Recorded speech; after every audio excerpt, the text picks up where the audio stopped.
সকল ফিচার ব্যবহারের জন্য অ্যাকাউন্ট অ্যাক্টিভ করব। সেক্ষেত্রে অ্যাকাউন্ট অ্যাক্টিভ করুন অপশানে ক্লিক করব। এখানে 1 মাসের জন্য নিতে পারি, 3 মাসের জন্য নিতে পারি, 6 মাসের জন্য নিতে পারি বা 12 মাসের জন্য নিতে পারি। যেহেতু আমি 1 মাসের জন্য নেব সেহেতু আমি মান্থলি অপশন সিলেক্ট করব। এখানে যে প্ল্যাটফর্মটা থেকে আমি টাকা পাঠাবো সেই প্ল্যাটফর্মটা এখানে সিলেক্ট করব। যেহেতু আমি বিকাশ থেকে পাঠাবো সেক্ষেত্রে বিকাশ সিলেক্ট করব।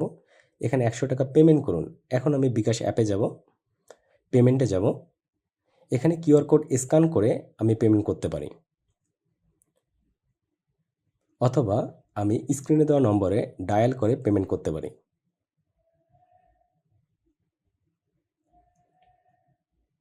পে কনফার্ম, অ্যামাউন্ট বসাবো, তারপর পিন, পেমেন্ট কনফার্ম করব।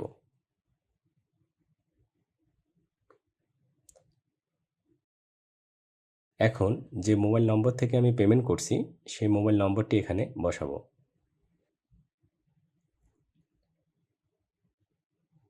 তারপর ট্রানজ্যাকশন আইডিটা সঠিকভাবে বসাবো।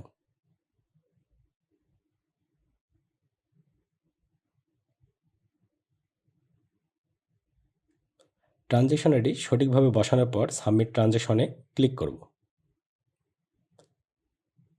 ট্রানজ্যাকশন সাকসেসফুল হওয়ার পর কিছুক্ষণের মধ্যে অ্যাকাউন্টটা অ্যাক্টিভ হয়ে যাবে।